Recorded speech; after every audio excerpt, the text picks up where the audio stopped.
75 મતદારો અને 100 સભ્યો આ કોઈ મોહલ્લા કે ફળિયાના આંકડા નથી, પણ સુરતના સલાબતપુરામાં આવેલા એક જ ઘરના સભ્યોની સંખ્યા છે. 1947માં જ્યારે દેશ આઝાદ થયો ત્યારે આ બોર્ડરવાલા મેન્શનમાં એક એવી પરંપરા શરૂ થઈ હતી જે આજે આધુનિકતાના જમાનામાં પણ અકબંધ છે. એક સમય એવો હતો કે આ ઘરના 100 સભ્યો માટે એક જ ચૂલે રસોઈ બનતી અને આખી હવેલીમાં મેળો જામતો. સભ્યો હજુ પણ એક જ મકાનમાં રહે છે, પરંતુ હવે પહેલાની જેમ એક જ ચૂલો નથી રહ્યો. રસોડા અલગ થયા છે, પરંતુ લાગણીઓ અને સંબંધોની ડોર હજુ યથાવત છે.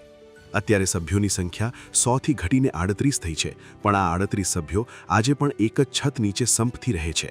પરિવારના મોભી મનહરભાઈ બોર્ડરવાલા કહે છે કે આજના સિંગલ ચાઇલ્ડના જમાનામાં અમારો 38 સભ્યોનો પરિવાર હજુ પણ સાથે છે, કારણ કે અમે લેટ ગોની ભાવનાને પકડી રાખી છે.